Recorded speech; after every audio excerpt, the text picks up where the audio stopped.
Chers amis, bonjour, Shabbat Shalom. Nous allons ouvrir le troisième livre de la Torah, le livre de Vaïkra, et nous l'entamons par la lecture de la Sidra de Vaïkra. Ce Shabbat est également un Shabbat tout à fait particulier, puisqu'il s'agit de Shabbat Zachor, nous y reviendrons, c'est le second des 4 Shabbatot spéciaux que nous appelons Arba Parashiot, 2 avant Purim et 2 avant Pessah. Mais revenons à la Sidra de la semaine, donc à la Sidra de Vaïkra.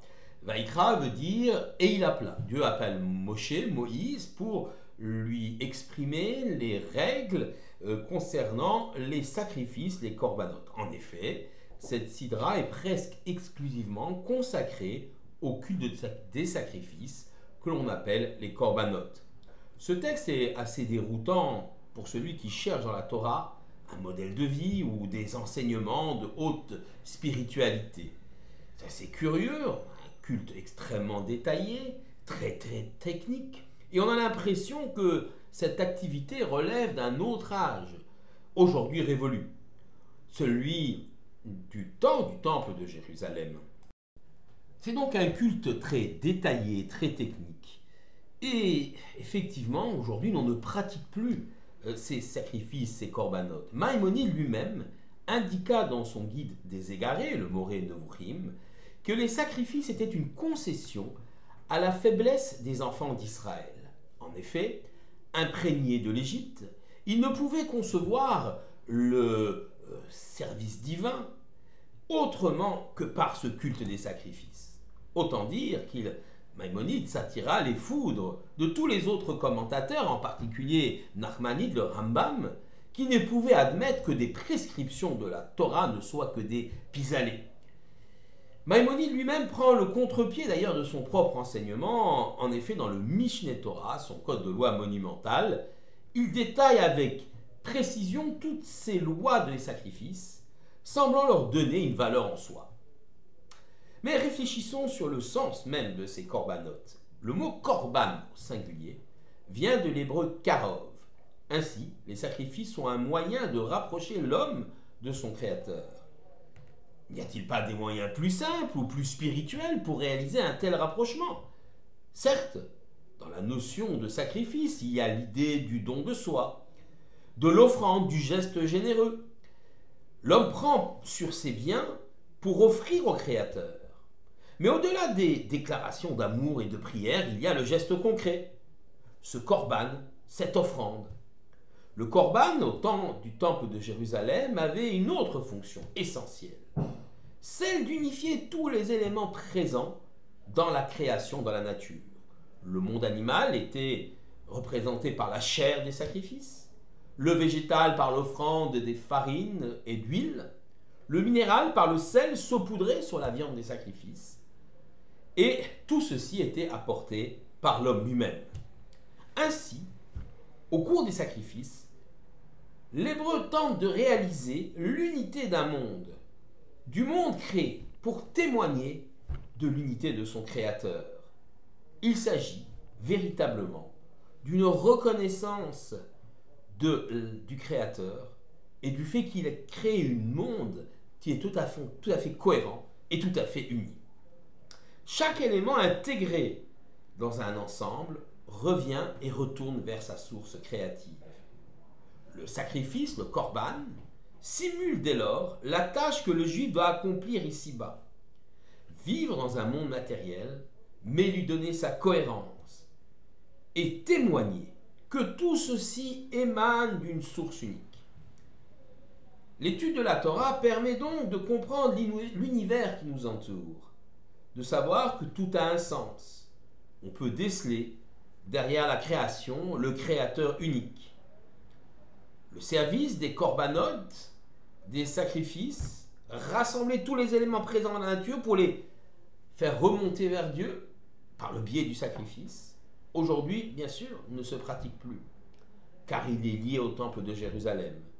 Mais la pratique des mitzvot nous offre la possibilité de bâtir un monde cohérent et d'utiliser les éléments matériels qui nous entourent pour nous élever spirituellement.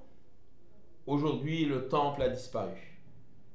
Et le simple fait de lire et d'étudier cette Sidra Vaïkra nous plonge dans l'atmosphère sainte du sanctuaire et nous est comptabilisé par l'Éternel lui-même comme si nous l'avions offert, comme si nous avions offert nous-mêmes ces sacrifices. Le fait d'étudier les sacrifices, le fait d'essayer d'en comprendre le sens, le fait de les lire tout simplement le Shabbat matin, eh bien, équivaut, quelque part aujourd'hui, nous qui n'avons plus le temple de Jérusalem, à offrir virtuellement ces sacrifices. C'est ainsi que les petits-enfants au Talmud Torah, au Cheder, ont l'habitude de débuter leur apprentissage du Chumash par la lecture de cette Sidra.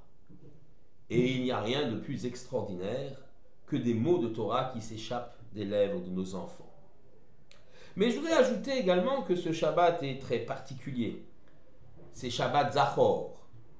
On sort un deuxième Sefer Torah dans lequel on lit un passage extrait de la Sidra Kitetse du livre de Devarim.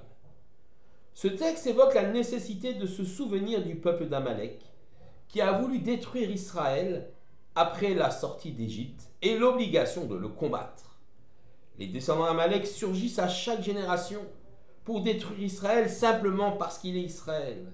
Il n'y a pas dans le peuple d'Amalek de volonté de conquérir une terre ou de disputer à Israël l'élection par Dieu ou une quelconque discussion théologique. Il ne s'agit pas de convertir, il s'agit de détruire le peuple juif parce qu'il est peuple juif.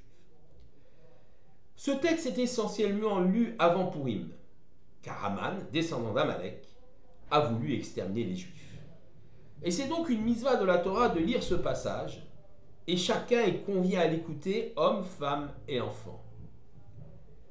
Il est intéressant de souligner que c'était être le seul texte dont la Torah nous ordonne la lecture. Tous les autres textes, ce sont des textes des rabbanan, ce sont des textes que les rabbins eux-mêmes ont institués. Alors que la lecture de Zachor est vraiment un ordre de la Torah. C'est pourquoi chacun, comme je l'ai dit, doit s'efforcer d'écouter la lecture de cette Sidra de Zachor, ce passage de Zachor. Et bien que d'après la loi, peu importe dans quel rite le texte sera lu, tout le monde sera quitte. Il y a un minhag, un usage, qui veut que chacun puisse l'entendre dans son noussar, c'est-à-dire dans le rite d'origine, avec la prononciation adéquate d'origine. Ashkenaz, Séfarad, Sfard, c'est-à-dire chassidique, yéménite ou même italien. Chacun s'efforcera, et d'ailleurs on a l'habitude souvent de lire ou de relire ce texte à plusieurs reprises afin que tout le monde puisse être quitte.